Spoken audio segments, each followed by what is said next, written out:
எல்லாருக்கும் வணக்கம். அதாவது நான் இன்றைக்கி பேச போகிற சப்ஜெக்ட்டுக்கு தலைப்பாக என்ன எடுக்கலாம் அப்படின்னு யோசிச்சுருந்தேன். அப்போ தான் அதுக்கு நான் என்ன முடிவு பண்ணேன்னா, தி ப்ரைஸ் ஆஃப் ட்ரூத், இதுதான் கரெக்டான தலைப்பு அப்படின்னு நான் முடிவு பண்ணேன். பொதுவாக பார்த்தீங்கன்னு வச்சுங்களேன், ஒரு டாக்குமெண்ட்ரி டைரக்டர் ஆகட்டும், இல்லை ஒரு படம் எடுக்கிற டைரக்டர் ஆகட்டும், அதாவது ஒரு உண்மை சம்பவத்தை படமாக எடுக்கிறப்ப மேக்ஸிமம் வந்து பார்த்திங்கன்னா அந்த பாதிக்கப்பட்ட மக்கள்கிட்ட பேசுவாங்க, பாதிக்கப்பட்ட பகுதிக்கு போய் பேசுவாங்க. அதை தாண்டி நிறைய ரீசர்ச் பண்ணுவாங்க, புக்ஸ் படிப்பாங்க, நிறைய அதை பற்றி கேதர் பண்ணுவான்னு வச்சிங்களேன். ஆனால் நான் இப்போ பேச போகிற 2 பேரும் பார்த்திங்கன்னா அந்த களத்துக்குள்ளே அவங்கள அடாப்ட் பண்ணிக்கிட்டாங்க. அது ரொம்ப ரொம்ப டேஞ்சரான விஷயம். ஏன்னா இது வந்து உயிருக்கு உத்தரவாதம் இல்லாத ஒரு விஷயம். ஆனால் இதெல்லாம் யோசிக்காமல் அவங்க அந்த களத்துக்குள்ளே இறங்கி 2 பேர் 2 விதமாக பண்ணியிருக்காங்க. இவங்க 2 பேருக்குமே சம்மந்தம் கிடையாது. இவருக்கும் சம்மந்தம் கிடையாது, இவருக்கும் சம்மந்தம் கிடையாது. ஒருத்தர் படம் பண்ணியிருக்காரு, ஒருத்தர் டாக்குமெண்ட்ரி பண்ணியிருக்காரு. ஆனால் படம் பண்ணவர் தப்பிச்சிட்டாரு, டாக்குமெண்ட்ரி பண்ணவரை கொன்னுட்டாங்க. இப்போ நம்ம அதை பற்றி தான் பேச போகிறேன் நான். இது ரொம்ப முக்கியமான சப்ஜெக்ட் இது. அதனால தான் தி ப்ரைஸ் ஆஃப் ட்ரூத் அப்படின்றத இது தலைப்பாக்கலான்னு முடிவு பண்ணேன். நோ டைம் டு டை படத்தோடைய டைரக்டரு கேரி ஜோஜு ஃபுகுனகா. இவர் வந்து பார்த்திங்கன்னா ட்ரூ டிடெக்டிவ் எடுத்திருக்காப்புல, பீஸ்ட் ஆஃப் நோ நேஷன் எடுத்திருக்காப்புல. இவர் இதுக்கெல்லாம் முன்னாடி ஒரு எடுத்த படம் ஒன்று இருக்குது. அந்த படத்துக்காக தான் இவர் வந்து தன்னுடைய உயிரியே பணம் வச்சுருக்காரு.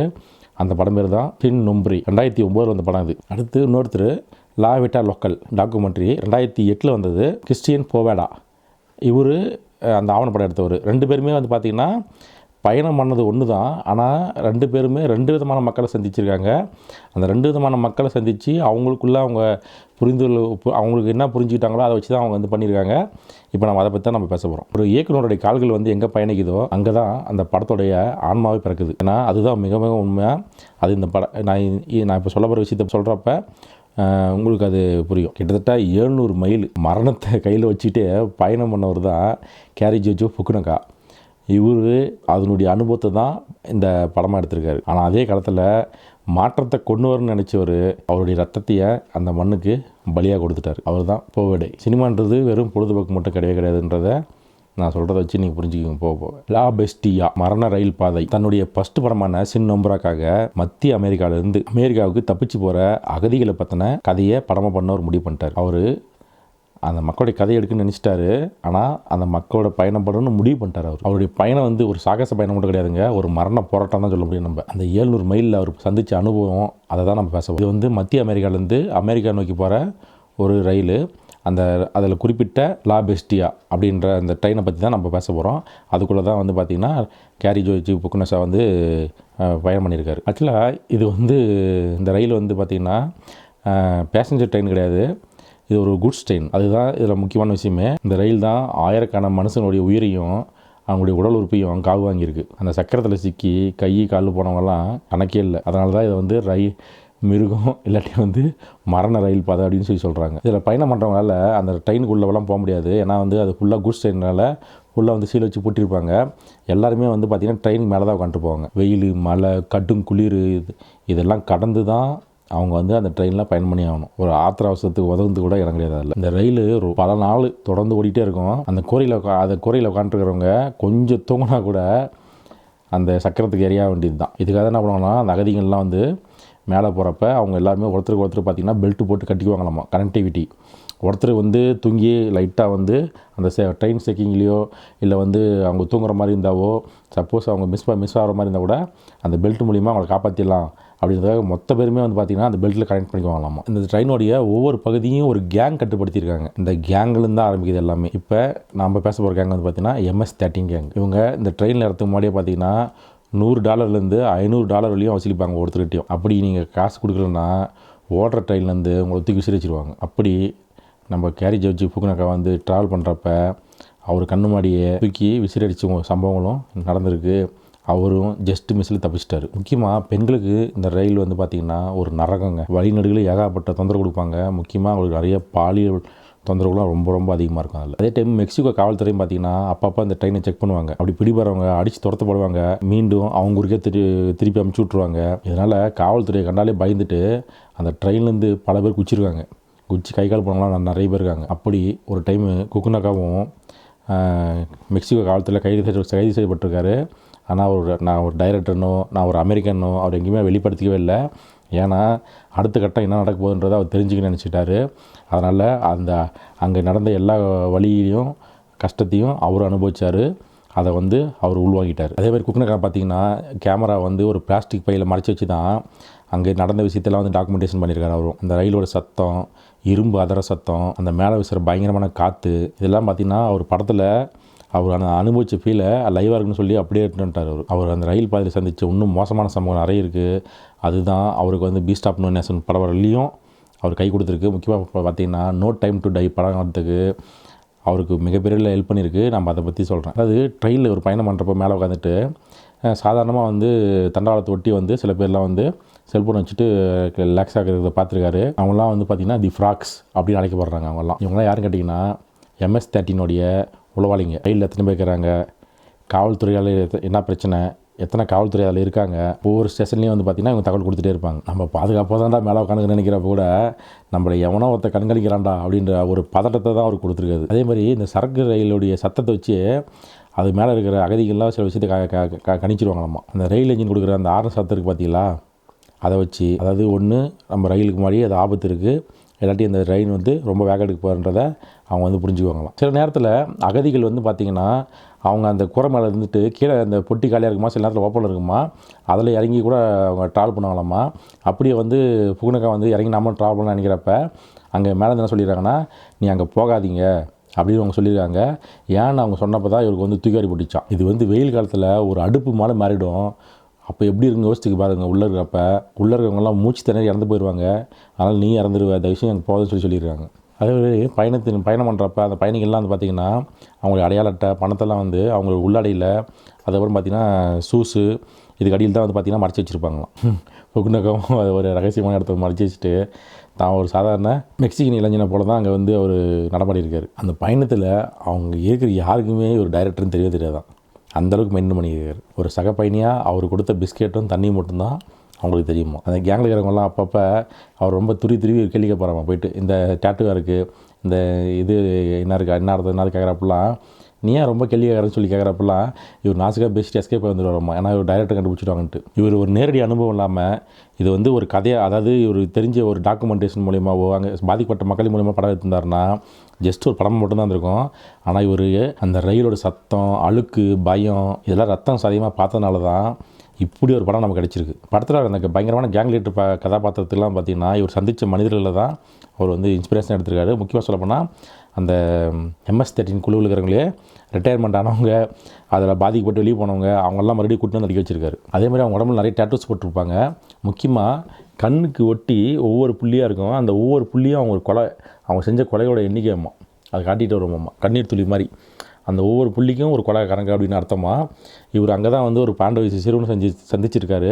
அந்த சிறுவை பார்த்திங்கன்னா தற்காப்புக்காக 2 பேர் கொலை பண்ணியிருக்கான். அந்த சிறுவனுடைய கண்களில் இந்த வறட்சியும் அந்த வன்முறையும் குக்குனாவுக்கு பார்த்திங்கன்னா ரொம்பவே பயத்தை கொடுத்துருக்கு. அதுதான் இது பீஸ்ட் ஆஃப் நோ நேஷன் படம் இருக்கிறதுக்கு மெயின் இன்ஸ்பிரேஷனாக இருந்து சொல்லியிருக்காரு அவர். ஒரு குழந்தைகிட்ட இருக்கிற மென்மையான பார்வை போய் ஒரு வேட்டைக்காரனுடைய பார்வையை தான் நாங்கள் பார்த்தேன், அதுதான் என்னை உலுக்கி எடுத்துச்சின்னு சொல்லியிருக்காரு அவர். அதே மாதிரி இந்த சாயிரான ஒரு கேரக்டர் டிசைன் பண்ணியிருப்பார். அந்த மாதிரி நிறைய பெண்கள் அந்த ட்ரெயினில் உட்காந்துட்டு போயிருக்காங்க. இன்றைக்கும் அவங்கெல்லாம் குடும்பமாக தான் உட்காந்துட்டு போயிருக்காங்க. அதில் அப்படி நிஜ சம்பவத்தில் பார்த்திங்கன்னா ஒரு பொண்ணு அவங்க அப்பா கூட அமெரிக்கா செல்கிறதுக்கு அவங்க ட்ரை பண்ணி அதில் போயிருக்காங்க. அந்த பொண்ணு எதிர்கொண்ட பாலியல் தொந்தரவுங்க, அந்த பயத்தை குக்குனக்கா நேரில் பார்த்து தான் அந்த கேரக்டரைசேஷன்லாம் படத்தில் நிறைய கொண்டாந்துருக்காரு. அதனால் பெண்கள் என்ன பண்ணுவாங்களாம், சில பேர்லாம் ஆண்கள் மாதிரி வேடா நெஞ்சு அவங்க தன்னை ஒரு ஆணாவை மாற்றிக்கிட்டு அப்படி தான் ட்ராவல் பண்ணுவாங்களாம். அதில் அவர் ட்ரெயினில் ஒரு நிறைய மனிதர்களை சந்திச்சுக்காரு. அப்படி ஒரு அப்பா ஒரு பையனை அவங்க பையனை தூக்கி போட்டு போகிறத அவர் பார்த்துருக்காரு. அவர்கிட்ட இவர் பேசுகிறப்ப அவர் சொல்லியிருக்காரு, இங்கே இருந்தால் வன்முறையிலையும் வறுமையிலேருந்து செத்து போயிடுவாங்க. நாங்கள் ஒரு வேளை அந்த ட்ரெயினில் போனால் ஒன்றும் பிழைக்கிறதுக்கு வாய்ப்பு இருக்குது, இல்லாட்டி நிம்மதியாக செத்து போயிடுவோம் நாங்கள் அப்படின்னு சொல்லியிருக்காரு அவர். ஒரு இயக்குனர் ஏசி அருகில் உட்காந்துட்டு கற்பனை செஞ்சு கதை எழுதுறதுக்கும் களத்தில் இறங்கி ரத்தம் சதவீதமாக அனுபவித்து கதை எழுதுறதுக்கும் நிறைய வித்தியாசம் இருக்குது. இப்போ எனக்கு அந்த பயணத்தை முடிச்சுட்டு வரப்போ பல வாரம் குளிக்காமல் தான் இருந்திருக்காரு அவர். உடல் மெலிஞ்சு போய் மன ரீதியாக பாதிக்கப்பட்டு அதெல்லாம் தான் அவர் இந்த படத்தில் ஒவ்வொரு ஃப்ரேம்லேயும் கொண்டாந்துருக்காரு. முக்கியமாக இதில் எல்லாத்தையும் பார்த்தீங்கன்னா MS-13 தான் வரும். இந்த MS-13 தான் அங்கே பெரிய கேங். அவங்க தான் இந்த ட்ரெயினை கட்டுப்படுத்துகிறவங்க.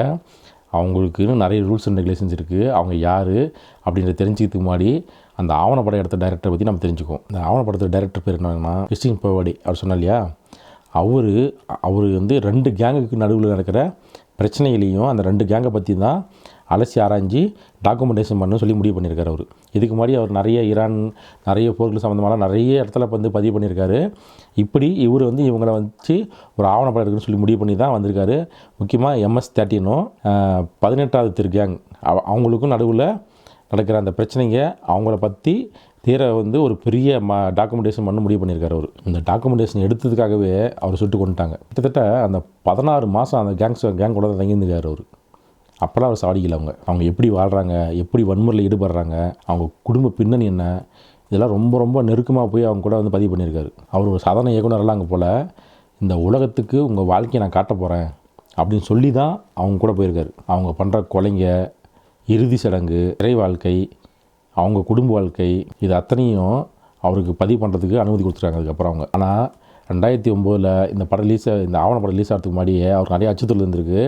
எங்களுக்கு உங்கள் மேலே நம்பிக்கை இல்லை, நீங்கள் வந்து போலீஸுக்கு ஆதரவாக இருப்பீங்களா, எனக்கு டவுட்டு சந்தேகப்படுறான்னு சொல்லி அவங்க சொல்லியிருக்காங்க. அதை தாண்டி அவர் அந்த மக்களுக்கு வந்து பேக்கரிலாம் வச்சு கொடுத்துருக்காரு. அவங்களோட வாழ்வாதாரத்துக்கு நிறையவே ஹெல்ப் பண்ணியிருக்காரு. அப்படி இருந்தும் பார்த்திங்கன்னா அது வந்து அவர் ரிலீஸ் பண்ணாமே ரிலீஸ் ஆகிட்டு தான் சொல்கிறாங்க சில பேர். ஆனால் அது ரிலீஸ் ஆனதுக்கப்புறம் தான் பார்த்திங்கன்னா அவர் மேலே இருந்த கோபத்தில் அந்த கேங்கை வந்து அவர் சுட்டு கொண்டுட்டாங்க. இதை தாண்டி ஒரு 2011 ஒரு 10 கேங்கையும் அரெஸ்ட் பண்ணியிருக்காங்க. முக்கியமாக ஒரு போலீஸ்காரே அரெஸ்ட் பண்ணியிருக்காங்க. அவரும் இதை சம்மந்தப்பட்டிருக்காரு. குக்குநக்கா வந்து தப்பிச்சு வந்து ஒரு பெரிய காவியத்தை உருவாக்கிட்டார். அவர் வந்து காலம் கடந்தும் பேசுகிற மாதிரி ஒரு சம்பவத்தை பண்ணிட்டார். ஆனால் போடா அங்கேருந்து தப்பிச்சு வர முடியல அவரால். அவர் பண்ண விஷயம் நல்ல விஷயம் தான் பண்ணார். கடைசியில் அது அவருக்கே அது எதிராக மாறி. சினிமான்ற ஒரு பொழுதுபோக்கு மட்டும் கிடையாது, சிலருக்கு உயிரியே பணி வைக்கிற ஒரு தீவிரமான கலாம் அது. அதுக்கு சிறந்த சாட்சியை பார்த்திங்கன்னா போவோட வாழ்க்கை தான். குக்குநக்காவுக்கு வந்து பார்த்திங்கன்னா சிம் நம்பரை வந்து பார்த்து 2009 அந்த படம் ரிலீஸ் ஆனப்போ அவருக்கு நிறைய பரிசுகளும் நிறைய அவார்டுகளும் நிறைய மக்கள்கிட்டேருந்து நல்ல சிறந்த விமர்சனங்கள் கிடைச்சிச்சு. அதே 2009 வருஷம்தான் பெக்கோடா வந்து சுட்டுக் கொல்லப்பட்டார். ஒரு இயக்குனர் வந்து புகழோட உச்சிக்கு போனார். ஆனால் அதே முயற்சியில் ஈடுபட்ட இன்னொரு கலைஞர் நடுத்தருவில் சுட்டுக் கொல்லப்பட்டார். போவேடா வந்து பார்த்திங்கன்னா எல் சால்வாடார் வீதியில் இருக்கிற கேங்ஸை பற்றி அவர் படம் பிடிச்சார், அந்த வன்முறையை படம் பிடிச்சார். ஆனால் ஃபுகுனக்கா அந்த வன்முறையிலேருந்து தப்பிக்கிற அங்கிருந்து வெளியேற நினைக்கிற அகதிகளை பற்றி படம் எடுத்தார். அவர் அதை மட்டும் எடுக்கலை, அந்த வன்முறை காரணமானவங்களை பற்றியும் அதில் சொல்லியிருக்கார். சரி, யார் அந்த கேங் MS-13 கேங், யார் அவங்க அப்படின்றதான் பேச போகிறேன். எல் சால்வாடர் உள்நாட்டு போருக்கும் இந்த கேங் உருவானதுக்கும் நிறைய சம்மந்தம் இருக்குது. 1980 1992 காலகட்டத்தில் எல் சால்வாடரில் உள்நாட்டு போர் நடந்துட்டு இருந்துச்சு. 1980 இராணுவ ஆட்சிக்கும் இடதுசாரி ஆட்சிக்கும் 2 பேருக்கும் நடுவில் பார்த்திங்கன்னா ஒரு கொடூரமான உள்நாட்டு போர் நடந்துட்டு இருந்துச்சு. இந்த வன்முறைக்கு பயந்து லட்சக்கணக்கான மக்கள் தங்களுடைய குழந்தையோடு தப்பிச்சு அங்கேருந்து அகதிகளாக லாஸ் ஏஞ்சல்ஸ் நகருக்கு போயிட்டாங்க. இந்த போரில் சிறுவர்கள் கூட ஆயுத வேண்டிய சூழல் இருந்திருக்கு. 12 வயசுலேருந்து 16 வயசு சிறுவர்கள் தான் அதிகமாக வந்து இதில் ஆயுதம் ஏந்திருக்காங்க. இதனால தான் வன்முறைன்றது அவங்க ரத்தத்திலே ஊறி போன விஷயமா இருந்திருக்கு. அமெரிக்கா போன அந்த அகதிகளுக்கு அங்கே போய் நிம்மதியே இல்லை. அங்கே இன்னும் பல கேங்கு இருக்காங்க. மெக்சிகன்னு, ஆப்பிரிக்கன் கேங்கு, இப்படி பல கேங்கு இருந்திருக்காங்க. அங்கே போய் எல் சால்வடார் மக்கள் வந்து பார்த்திங்கன்னா அங்கே இருக்க கேங்குனால பாதிக்கப்பட்டாங்க, கேலி செய்யப்பட்டாங்க, கொடுமைப்படுத்தப்பட்டாங்க, அவங்கள வந்து ஒடுக்கப்பட்டாங்க. கடைசியில் அவங்களும் அங்கே ஒரு கேங்காக உருவாக ஆரம்பித்தாங்க. எம் ஃபார் மாரா, அதாவது எல் சால்வடார் பாஷையில் வந்து பார்த்திங்கன்னா கும்பல் நடத்தாது. செல்வரர் தூ MS, அந்த MS சொன்னோம் இல்லையா, செல்வரர் தூ அந்த நாட்டுக்காக போராடின வீரர்களை குறிக்கும். அது 13ன்றது லாஸ் ஏஞ்சல்ஸ் இருக்கிற மெக்சிகன் கேங் கூட இவங்க இணைஞ்சதை தான் 13 அப்படின்னு அர்த்தம். அதுக்கு ஆரம்பத்தில் வெறும் தற்காப்பு குழுவாக மட்டும் தான் அங்கே இருந்தாங்க. ஆனால் போர்க்களத்தில் கன்ஸை பயன்படுத்த தெரிஞ்சவங்களுக்கு சீக்கிரமாகவே அந்த கன்ஸை வச்சு கிரிமினல் ஆகிறதுக்கு முடிவு பண்ணிட்டாங்க. பெரிய கிரிமினலாகி ஒரு பெரிய கும்பலும் அங்கே வந்து உருவாயிடுச்சு அவங்களுக்கு. 1990 இறுதி காலகட்டத்தில் அமெரிக்கா ஒரு பெரிய தப்பு பண்ணிட்டாங்க. அந்த கேங்கை மொத்தத்தையும் திருப்பி எல் சால்வாடருக்கு திருப்பி அனுப்பிச்சி விட்டாங்க. இது வந்து எரிய நெருப்பில் எண்ணெய் ஊற்றுற மாதிரி ஆகிப்போச்சு. ஏன்னா எல் சால்வாடர் ஆல்ரெடி போர்னால பாதிக்கப்பட்டுச்சு. அங்கே தகுந்த வேலைவாய்ப்பும் இல்லை, காவல்துறையும் கிடையாது. லாஸ் ஏஞ்சல்ஸ் நகரில் அவங்க கற்றுக்கிட்ட அந்த நுட்பமான கிரிமினல் மைண்டை அங்கே போய் பயன்படுத்த ஆரம்பித்தாங்க. பெரிய நெட்வொர்க்கே உருவாக்கிட்டாங்க, தங்களுக்கான ஒரு இராணுவத்தையே உருவாக்கிட்டாங்க. எங்களுடைய தாரக மந்திரம் தெரியுங்களா? கில், ரேப், கண்ட்ரோல், இதுதான். அப்போ எப்படிப்பட்ட கேங்காக இருந்திருப்பாங்க பார்த்துங்க. இவங்களை வந்து ரொம்ப ஈஸியாக நீங்கள் வந்து ஐடென்டிஃபை பண்ணிடலாம். முகத்தில், நாக்கில், அதே மாதிரி இந்த கண் சிமிட்டி இருக்கிற இடத்துல இங்கே கண்ணு சொன்னேன் இல்லையா, ஒரு கொலையாக பண்ணுறதுக்கு ஒரு இது வைக்கிறேன்னு சொன்னேன் இல்லையா, இங்கே எல்லாமே வந்து தாட்டு குத்திருப்பாங்க அவங்க. சில நேரத்தில் MS-13 அப்படின்ற இதையும் குத்திருப்பாங்க. அதே மாதிரி கையில் வந்து பார்த்திங்கன்னா எம் வடிவில் ஒரு சைகை பண்ணுவாங்க, அது வந்து அவங்களுடைய குறியீடு. இந்த கும்பலை சாதாரண விஷயமே கிடையாதுங்க. 13 வினாடி தொடர்ந்து அந்த கும்பலில் இருக்கிறவங்க அடின்னு அடிப்பாங்க. அதெல்லாம் நீங்கள் தாங்கினா மட்டும்தான் அந்த கும்பலேருந்து உங்களை சேர்த்துக்குவாங்க. அந்த கும்பலில் நீங்கள் நிரந்தர உறுப்பினராக மாறணும்னா அவங்களோட எதிரியோ இல்லை ஒரு குறிப்பிட்ட நபரையோ நீங்கள் கம்பல்சரி கொலை செய்யணும். கொலை செஞ்சால் மட்டும்தான் அந்த கும்பலில் நீங்கள் வந்து மெம்பராகவே ஆக முடியும்.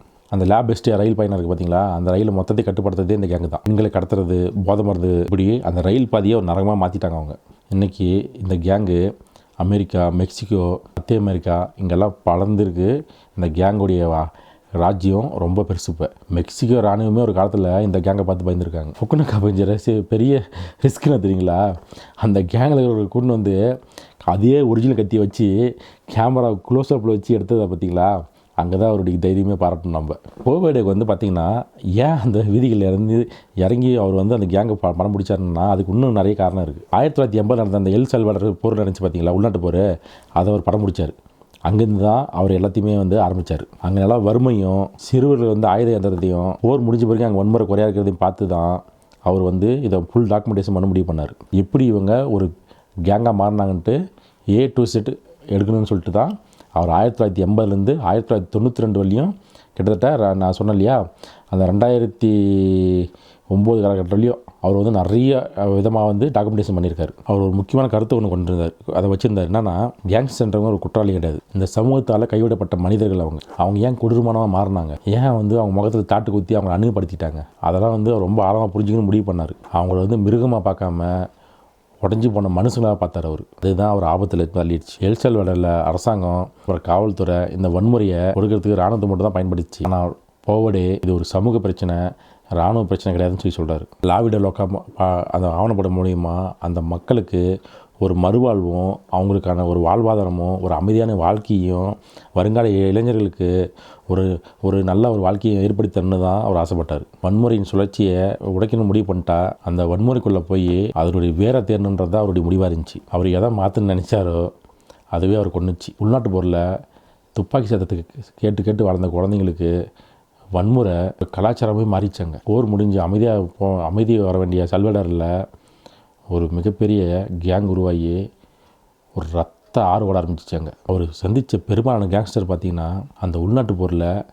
அனாதையாக்கப்பட்டவங்க, சித்திரவதை பண்ணப்பட்டவங்க அவங்கெல்லாம். சரி, கேரி ஜோர்ஜ் ஃபுகுகாக்கு வந்து ஏன் இதில் போகிறதுக்கு இன்ட்ரெஸ்ட் ஆச்சுன்னு கேட்டிங்கன்னா, அவர் கதை எழுதுறதுக்கு முன்னாடி அந்த கதை நடக்கிற பகுதியை நேரில் போய் பார்க்கணுன்னு ஒரு ஆசைப்படுவார். நேரில் பார்க்குறது மட்டும் இல்லாமல் அங்கே தானும் அங்கே வாழணும்னு ஆசைப்படுவார். தன்னை ஒரு அங்கமாக மாற்றிக்குவார். அதுதான் அந்த கதைக்கு உயிர் கொடுக்குன்னு நினைப்பார் அவர். ஒரு திரைக்கதையை வந்து ஒரு பார்வையாளனை பாதிக்கணும்னா முதல்ல அது இயக்குனரை பாதிக்கணுன்றதை நம்புறவர். அவர் உயிருக்கு ஆபத்தான இடத்துக்கு போகிறதெல்லாம் சாகசெல்லாம் கிடையாது. அங்கே இருக்கிற மக்களுடைய வழியை தான் உணர்ந்தால் தான் அதை வந்து ஸ்க்ரீனில் வந்து நேர்மையாக கொண்டு வர முடியுன்றதை நம்பினார் அவர். அதை தாண்டியே அவர் வந்து காலேஜில் ஹிஸ்ட்ரி படித்தவர். எல்லாம் சமூக மாற்றம், போர், மக்களுடைய இடம்பெயர்வு, இது மாதிரிலாம் ரொம்ப ஆர்வம் அவருக்கு. அதை புரிஞ்சுக்கணும்னு ரொம்ப ஆசைப்பட்டார் அவர். அதனால தான் இந்த பயணத்தை மேற்கொண்டார். நடுவில் உக்ரைனில் நடந்த போர்லேயும் பார்த்தீங்கன்னா அவர் வந்து லைவில் போய் ஷூட் பண்ணியிருக்காரு ஃபோட்டோஸ் எல்லாம்.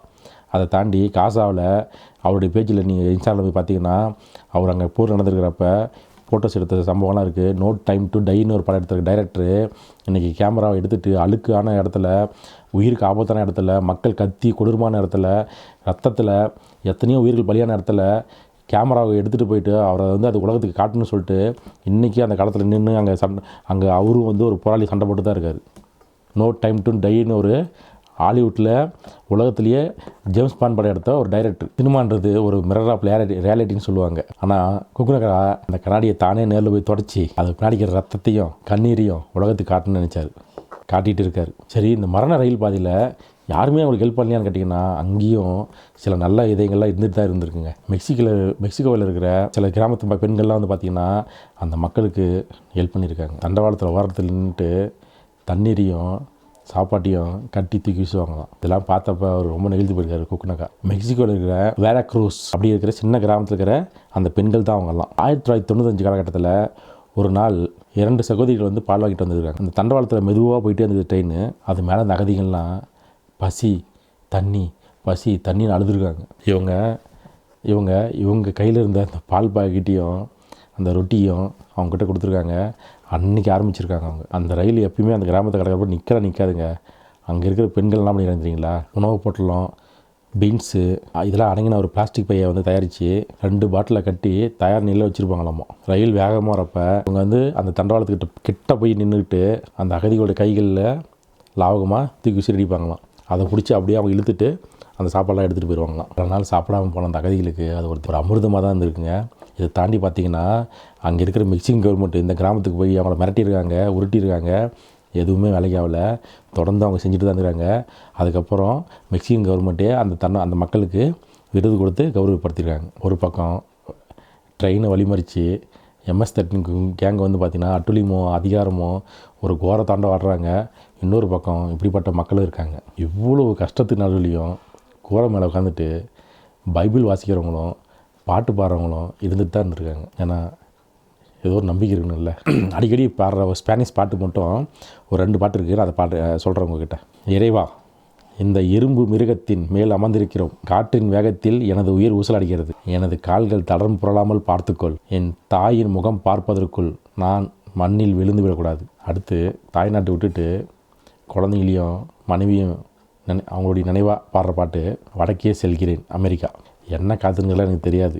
என் கையில் ஒரு பை, இதயத்தில் உன் நினைவு மட்டுமே. நான் திரும்பி வரும்போது என் குழந்தைகள் என்னை அடையாளம் காண்பார்களா, அல்லது இந்த ரயில் பாதையிலேயே என் பெயர் மறைந்து விடுமா? சின் நொம்பரா படத்தில் வந்து ஃபுக்குனக்கா வந்து ஒரு பாடலை அதை பயன்படுத்தியிருக்காரு. இந்த உலகம் நமக்கு சொந்தமானது அல்ல. பெயரற்ற ஒரு தேசத்திற்கு பெயரற்ற மனிதர்களாக போகிறோம். தண்டவாளத்தின் சத்தம் எங்களின் இதய துடிப்பு. ஒவ்வொரு மைலும் ஒரு மரண போராட்டம். உயிர் பிழைப்பதே ஒரு கலை. அந்த அதுதான் அந்த மக்கள் பாட்டாக பாடுறாங்க. உலக வரலாற்றையே கேரி ஜோர்ஜ் ஃபுக்குனக்கா வந்து இது பதிவு பண்ணது வந்து மிகப்பெரிய விஷயங்க. பல முறை வந்து உயிர் போகிற நிலமையில் தப்பிச்சு வந்து அவர் திருப்பி அதில் ஏறியிருக்கார். ஒரு டைம் போனாவே அனுபவப்பட்டு வந்துடுவான். ஆனால் இதை வந்து சொல்லி ஆகணும், நான் இதை வந்து ரத்தம் சதியமாக நான் சொல்லணும்னு சொல்லிட்டு தானும் அதில் ஒரு அங்கமாக இருந்து அனுபவப்பட்டு ஒருத்தர் வந்து படமாக எடுத்திருக்காரு. இன்னொருத்தர் அதை டாக்குமெண்டேஷன் பண்ணியிருக்காரு.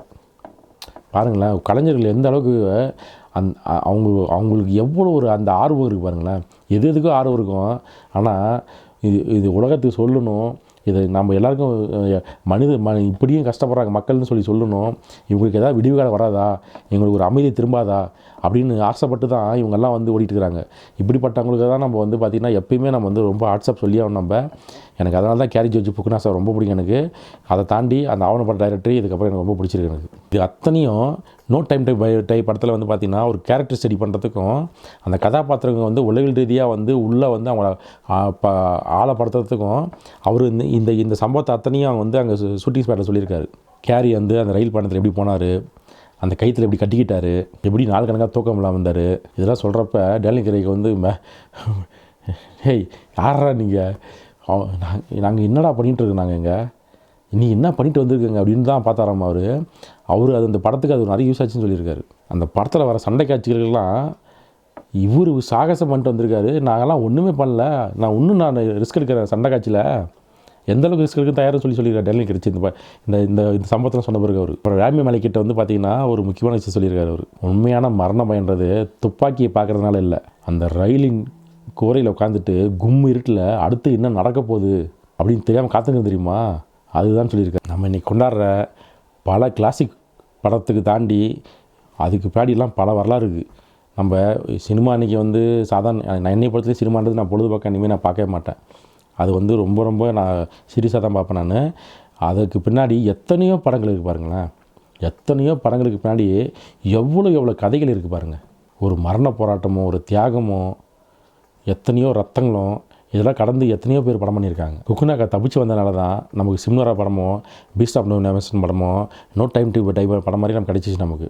ஆனால் பவுடா அவர் அங்கேயே தங்கிட்டார். அந்த உண்மையான வன்முறை முகம் நமக்கு அவர் மூலியமாக தெரிஞ்சிச்சு. நம்ம சினிமான்றது வெறும் 2.5 மணி நேரம் படம்லாம் கிடையாதுங்க. அது சில கலைஞர்கள் வந்து தங்களுடைய உயிரை கொடுத்து எழுதுகிற கதைகள் தான் அதெல்லாம், ரத்தத்தால் எழுதப்பட்டது. நான் எவ்வளோ படம் பார்க்குறோம், நம்ம எவ்வளோ பண்ணுறோம், அதுக்கு பின்னாடி பேக்ரவுண்டில் ஒருத்தர் ஒர்க் பண்ணுறாங்க பார்த்தீங்களா. ஏங்க அதாவது இன்றைக்கி ஒரு சின்ன ஹீரோ வச்சு படம் பண்ணிட்டாவே அவன் வானத்துக்கு குதிச்சுட்டுக்கிறான். ஆனால் அடுத்து ஜேம்ஸ் பாண்ட் படத்தை யாரை டைரக்ட் பண்ண போகிறாங்கன்னு சொல்லிட்டு உலகமே பேசிகிட்டு இருக்குது. ஆனால் நோ டைம் டு டைன்னு ஒரு படம் எடுத்த டைரக்டரு இன்றைக்கி நீங்கள் எடுத்து பாருங்கள். அவர் வந்து காசால் போரில் அங்கே ஷூட் பண்ணிகிட்டு இருந்தார், ஃபோட்டோஸ் எடுத்திருந்தார், அதை டாக்குமெண்டேஷன் பண்ணியிருந்தார். அந்த டாக்குமெண்டேஷன் மூலிமா அவர் வருமானத்தை அங்கே இருக்கிற மக்களுக்கு செலவழிச்சிருக்காரு. உக்ரைன்லேருந்து தான் பண்ணியிருக்காரு.